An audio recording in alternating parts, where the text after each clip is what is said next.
Hi friends, मैं आकांक्षा GK with आकांक्षा में आपका स्वागत करती हूँ। कैसे हैं फ्रेंड्स? आशा करती हूँ आप सभी लोग बहुत अच्छे होंगे और बहुत ज़्यादा पढ़ाई कर रहे होंगे, क्योंकि आपका मेंस कभी भी हो सकता है। क्योंकि एमपीपीएससी में जो व्यापम का है उसका कैलेंडर आ चुका है। इसका मतलब हमारा मध्य प्रदेश 1 साल तक एग्ज़ाम नहीं रोकेगा, ये सब अफवाह है। और मैंने जो अपनी पिछली वीडियो में भी ये बताया हुआ था, जब ये न्यूज़पेपर में आया था कि 1 साल एग्ज़ाम नहीं होगा, और बहुत से लोग मेरे को व्हाट्सअप भी किए कि मैम ये सही है, तो ये मैंने तभी भी बोला था कि नहीं, ये गलत है, ऐसा नहीं होगा। और आपका एमपीपीएससी प्रीलिम्स भी होना है और आपका एमपीपीएससी मेंस भी होगा इसी साल में। बस आप अपनी तैयारी करते रहिए, क्योंकि जो पढ़ने वाला है और जिसको सिलेक्ट होना है वो अपनी पढ़ाई नहीं रोकता है, वो हर वक्त पढ़ता रहता है। वो ये ध्यान नहीं देता है कि एग्ज़ाम होगा कि नहीं होगा, बस उसको ये ध्यान रहता है कि मुझे बस पोस्ट लेना है, उसका बस वही सपना होता है। तो आप लोगों का भी यही सपना है, तो आप ये मत सोचिए कि ये होगा कि नहीं होगा, बस अपने लक्ष्य पे ध्यान रखिए और मेहनत करते रहिए। तो चलिए स्टार्ट करते हैं। आगे बढ़ने से पहले मेरे चैनल पे नए हैं तो सब्सक्राइब कीजिएगा चैनल को, ताकि वीडियो का इन्फॉर्मेशन मिलता रहे। फ्रेंड्स, आज हम पढ़ने वाले हैं संक्षेपण। हिंदी का बहुत इम्पोर्टेंट टॉपिक है। मेरे पेपर हिंदी का नोट्स है, मेरे पेपर 5 का, उसमें ही आपको मिल जाएगा। साथ ही साथ हिंदी का पेड ग्रुप भी है, वहाँ पे आपको एग्ज़ाम तक बहुत सारे आंसर्स मिलेंगे, बहुत सारे एग्जाम्पल मिलेंगे, जिससे आपको एग्ज़ाम में करने में बहुत हेल्प मिलेगी। इतने सारे आंसर्स का कलेक्शन मिल जाएगा हर सब्जेक्ट का आपको, कि आपको एग्ज़ाम में एकदम अलग नहीं लगेगा नया क्वेश्चन, और आप आंसर फ्रेमिंग कर पाएंगे। संक्षेपण क्या है, इसको आज हम एक उदाहरण से समझेंगे, और इसके 2-3 उदाहरण हम आगे आने वाले वीडियो में और पढ़ लेंगे, ताकि आपका संक्षेपण क्लियर हो जाए, जो मोस्टली प्रॉब्ली आते ही रहते हैं, तो वो हम इसको आगे कर लेंगे, है ना।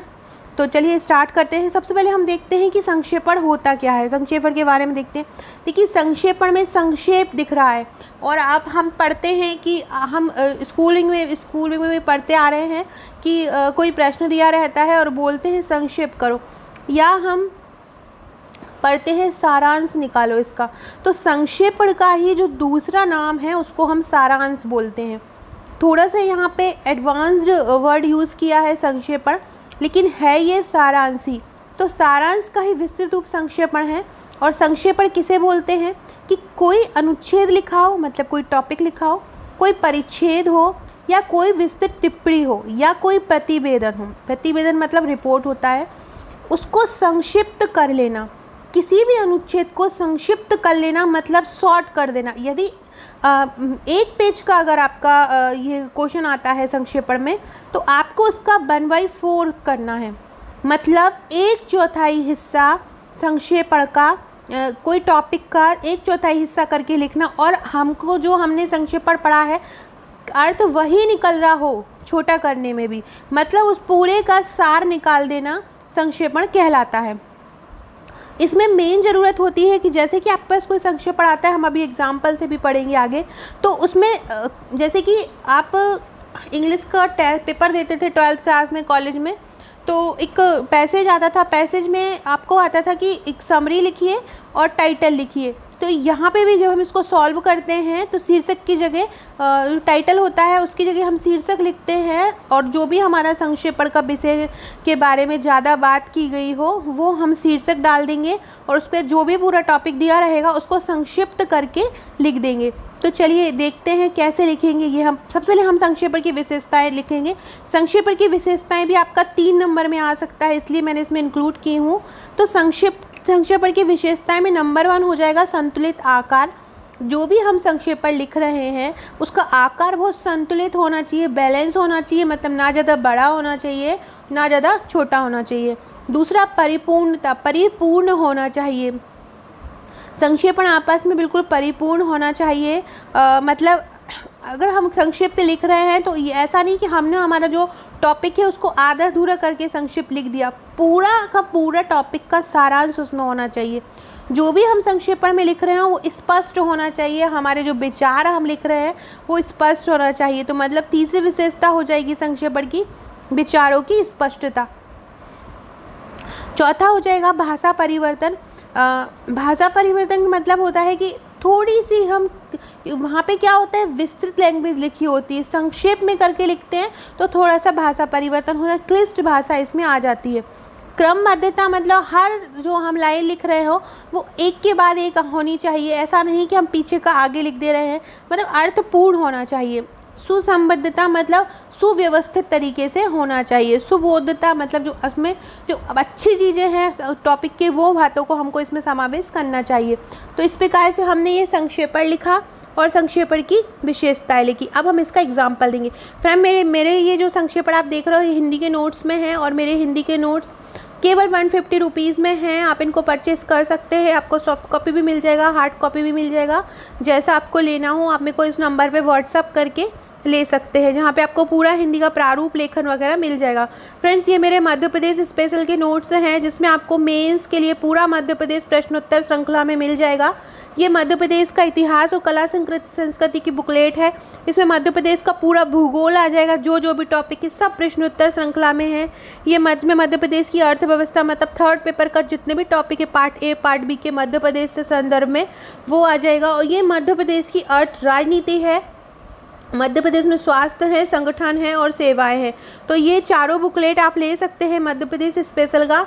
आपका मध्य प्रदेश का लगभग 70 से 80% ये 4 बुकलेट ही कंप्लीट कर देंगे, क्योंकि इनसे बाहर नहीं जाता है। ये आप खुद मेरे वीडियो में कुछ क्वेश्चन मैं बनाई हूँ, उनसे अंदाज़ा लगा सकते हैं। और अगर आप भेड़ चाल में नहीं चलते हैं तो आप ये नोट्स ज़रूर लीजिएगा, और क्योंकि प्रश्नोत्तर श्रृंखला में है आपको केवल इनको रटना ही है, तो आप इनको ले सकते हैं। अब हम पढ़ते हैं संक्षेपण का उदाहरण ध्यान से पढ़िएगा और अपने खुद से लिख के देखिएगा। प्रत्येक सभ्यता प्रत्येक संस्कृति अपने आप में पूर्ण होती है।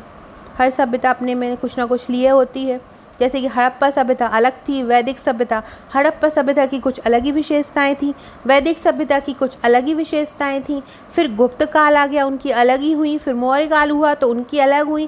फिर गुप्तोत्तर था, उनकी अलग हुई। फिर मुगल काल आया तो उनकी अलग। तो हर सभ्यता की संस्कृति अलग है और अपने आप में पूर्ण है। उसके सभी पहलू किसी न किसी रूप में एक दूसरे से जुड़े रहते हैं। बिल्कुल राइट।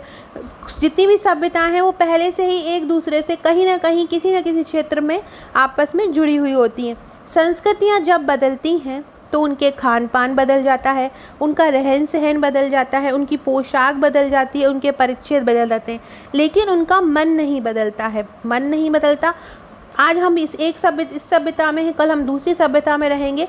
तो कपड़ों के साथ, बाहरी वातावरण के साथ, सामाजिक चीज़ों के साथ हमारा मन नहीं बदलेगा।